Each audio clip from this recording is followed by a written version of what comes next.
One step at a time, a new ballpark in Tampa lives another day.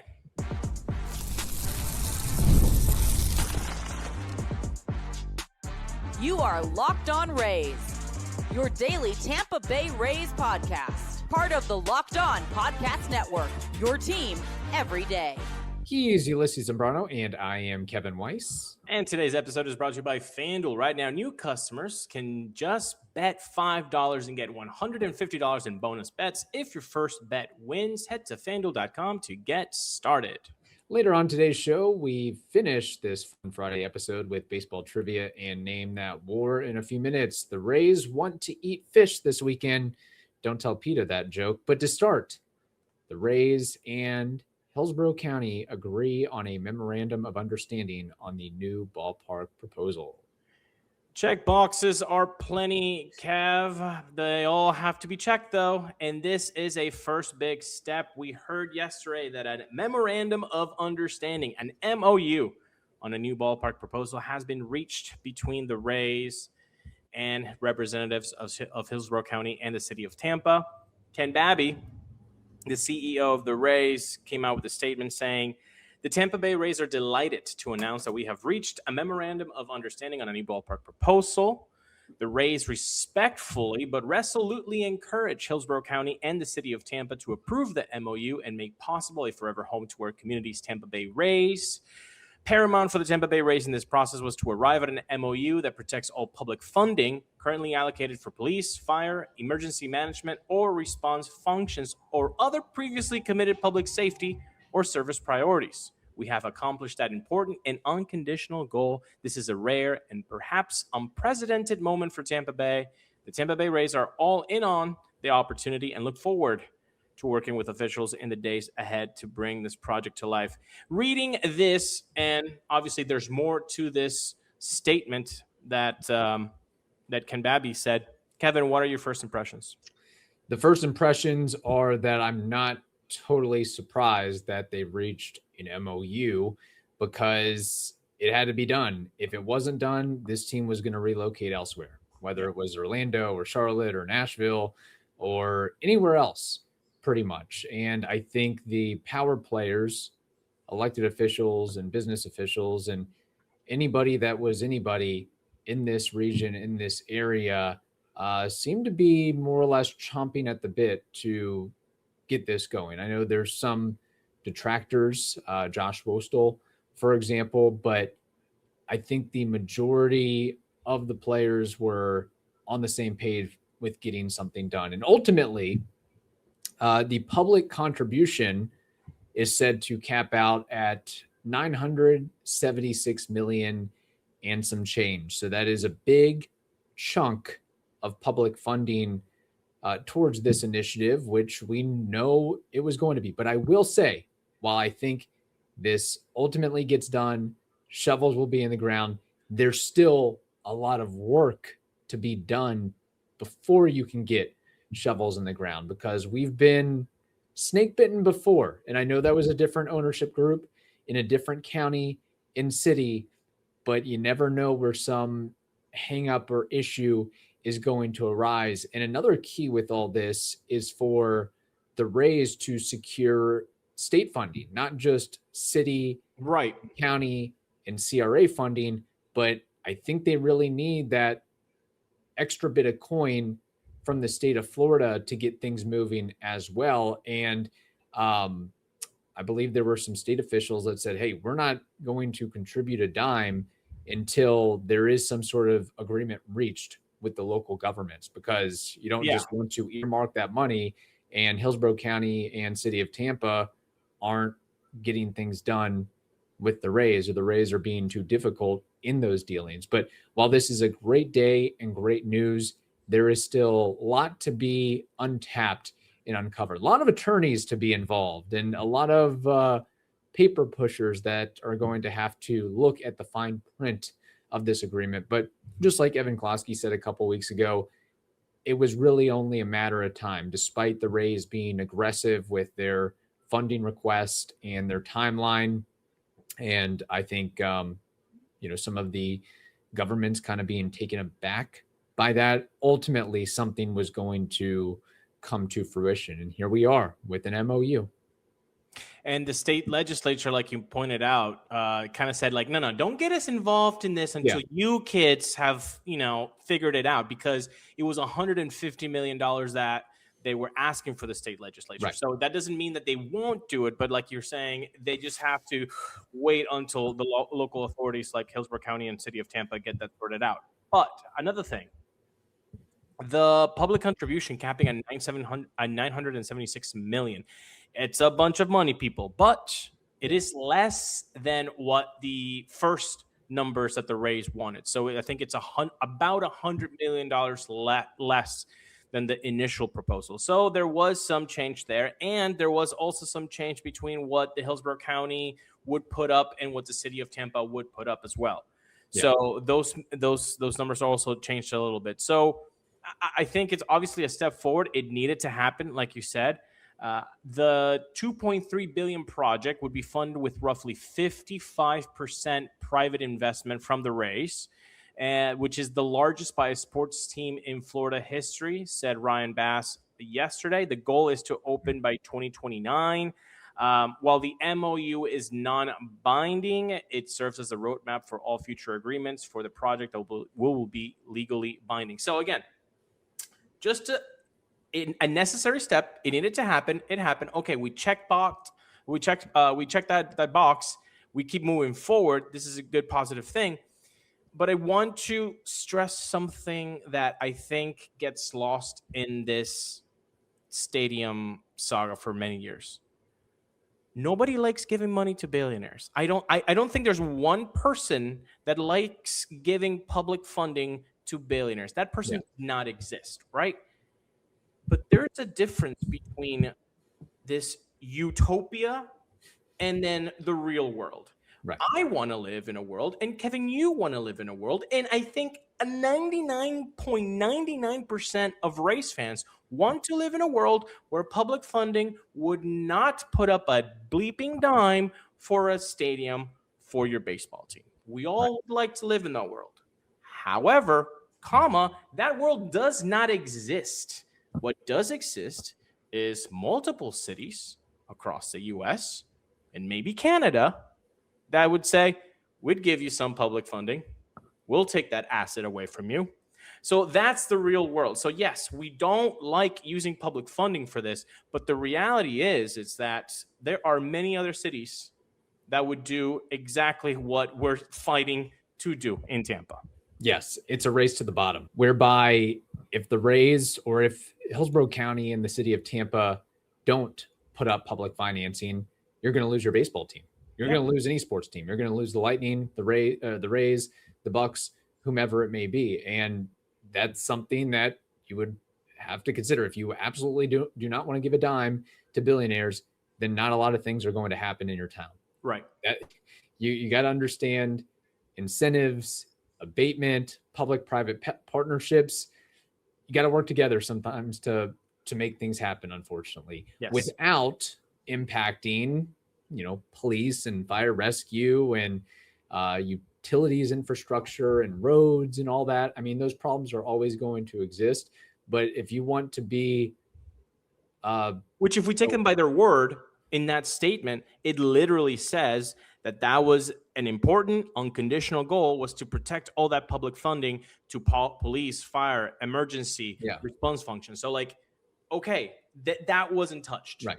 And the idea, again, is to be an economic driver and to brand Tampa and Tampa Bay to the rest of the world. And what type of benefits will that create for the community by being a major league city? That's something you do not and cannot take lightly. It just is what it is. Now, to the point of more work to do, actually, a couple footnotes here.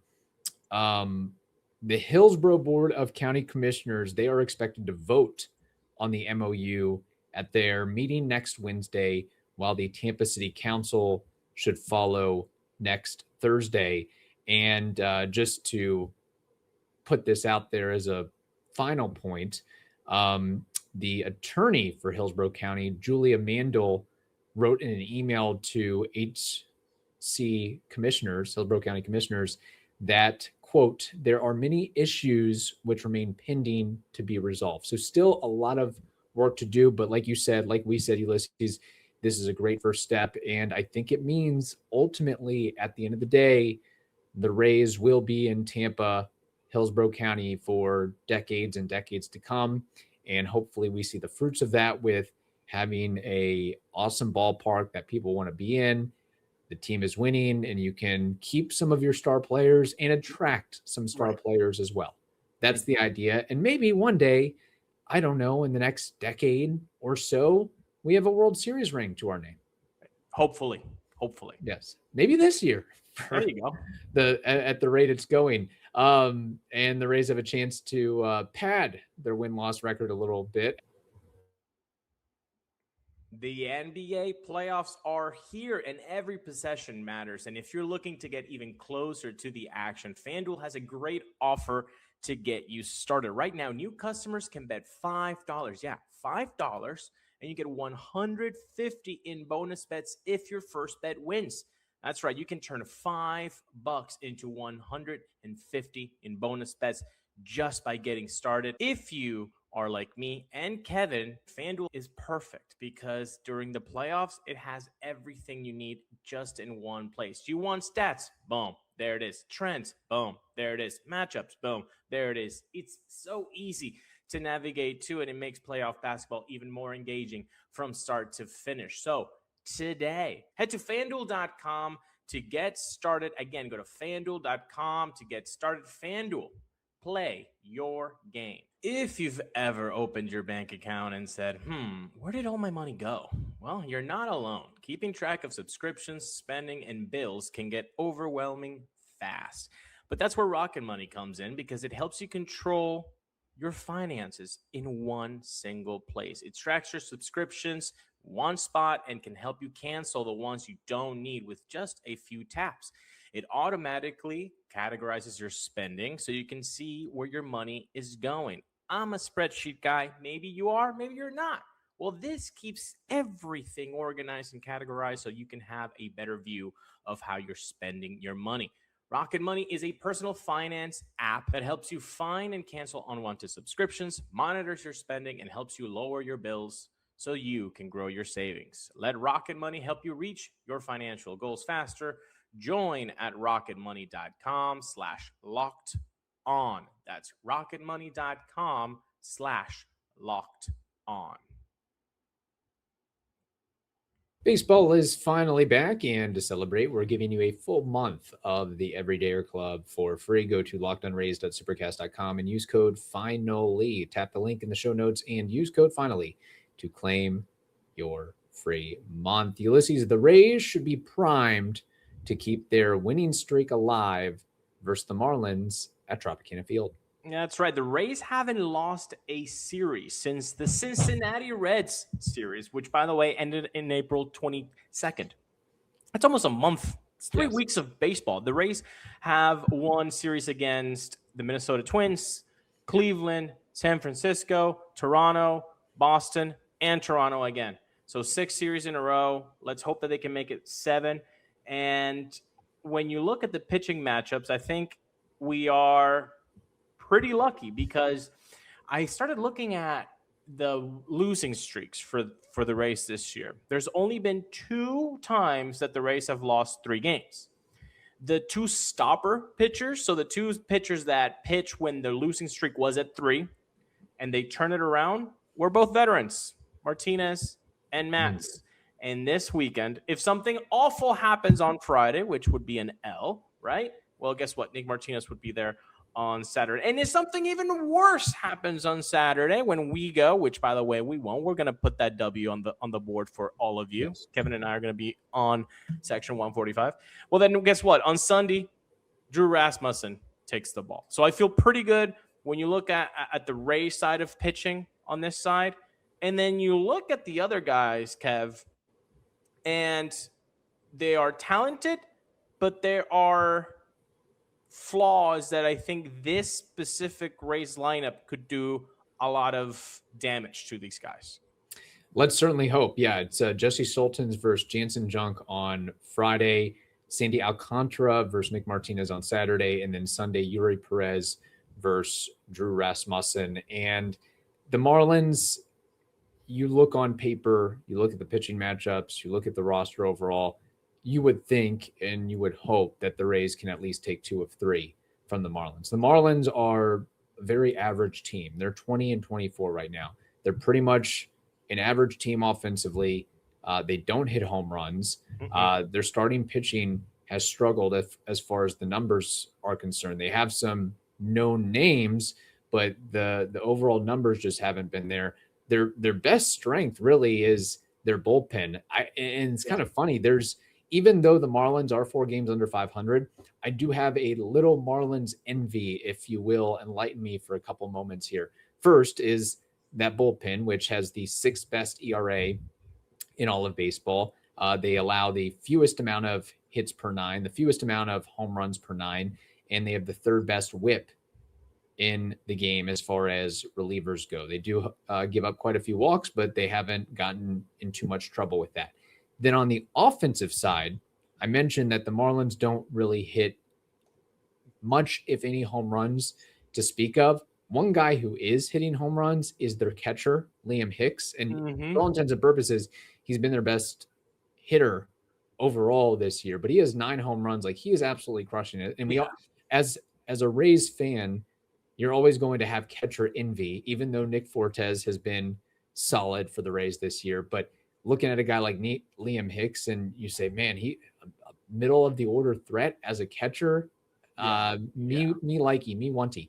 And then Xavier Edwards, envious and jealous of him, of what he's doing at the second base spot. He has an 877 OPS, a 400 on base percentage, couple home runs, bunch of stolen bases. He's worth 2 WAR already so far this year.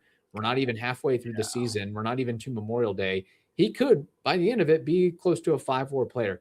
And we had him in our organization. He could have been something very special. Yet, back in 2022, we traded him and reliever JT Chargois for Marcus Johnson and Santiago Suarez. I know Suarez is a top 10 Rays prospect, but again, that's a prospect. That's a lottery ticket. He could be something. He could be nothing. He may just have a cup of coffee in the bigs. He may just be a mid-relief arm. Who knows what he is? What I can tell you is Xavier Edwards is productive now, and he's been productive the last couple of years.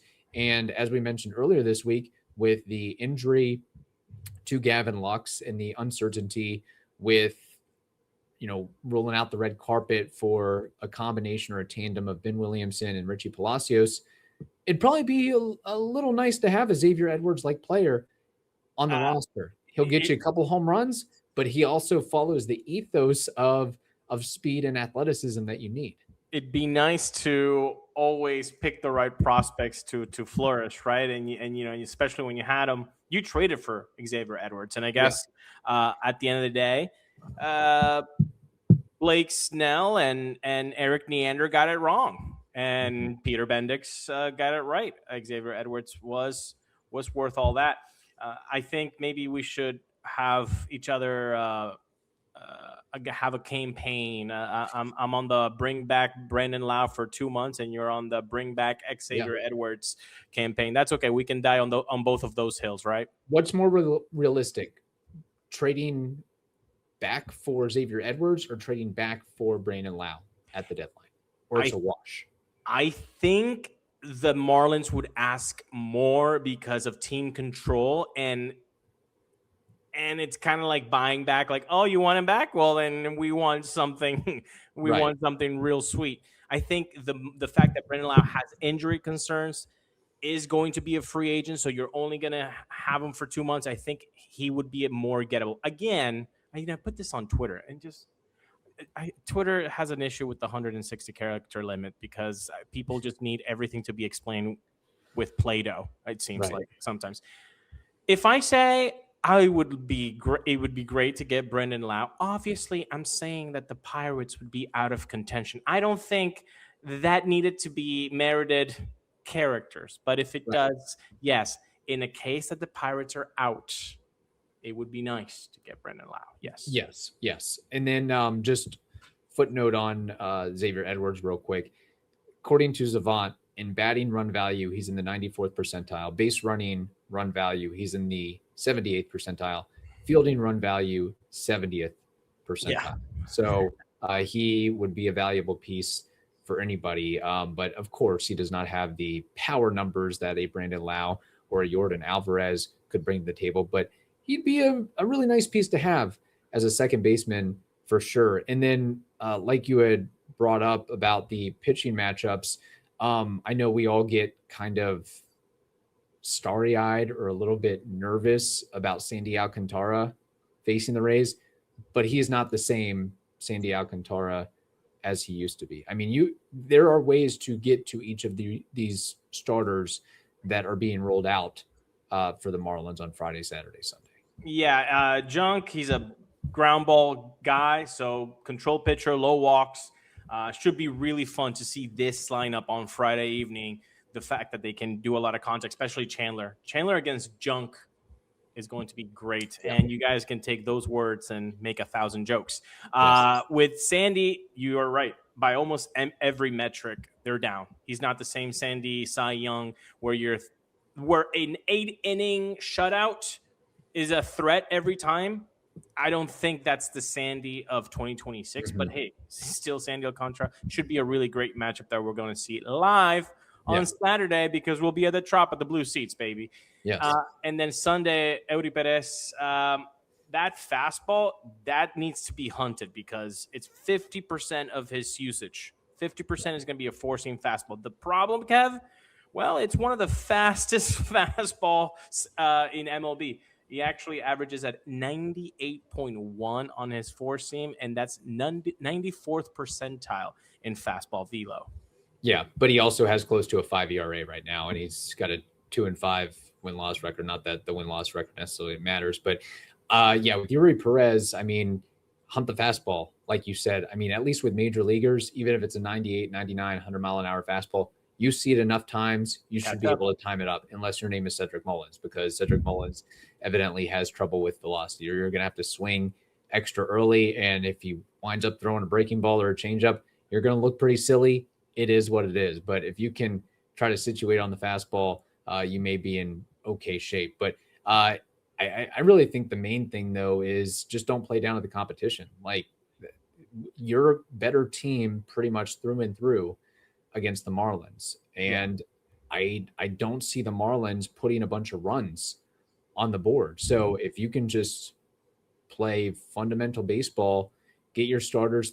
Really, you can't have an outing like Aaron Brooks had against the Blue Jays. Honestly, you do that once or twice, you're going to be screwed. I was going to say not even Brooks because, Brooks, hey, man, I haven't pitched in MLB for 2 years. Of course, you're going to DFA me on Friday. Like, yeah. But maybe, hey, Neander listened to the show, and he was like, yeah, the boys are right. That L is on me.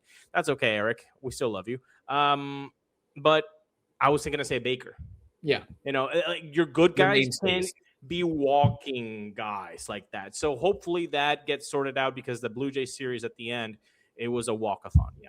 Mm-hmm. All right. Let's wrap up this Fun Friday episode with baseball trivia and Name That War. Workplace chaos, deadlines stacking up, inbox overflowing, and the one position you have to fill is still sitting open. When the pressure's on and you need the right hire, this is a job for sponsored jobs. Indeed, sponsored jobs helps you reach the people who actually fit what you're looking for, their skills, their experience, their location. So you're not just hoping the right candidate stumbles across your post, because you want people that want to work for you and you want to find them. And here's a stat that says it all. In the minute I've been talking to you, companies like yours made 27 hires on Indeed, according to Indeed data worldwide. Spend less time searching, more time actually interviewing candidates who check all your boxes, less stress, less time, more results. And listeners of the show will get $75 sponsored job credit to help get your job in the premium status it deserves at Indeed.com/podcast. Just go to Indeed.com/podcast right now and support our show by saying you heard about Indeed on this podcast. Indeed.com/podcast. Terms and conditions apply. Need to hire. This is a job for Indeed sponsored jobs.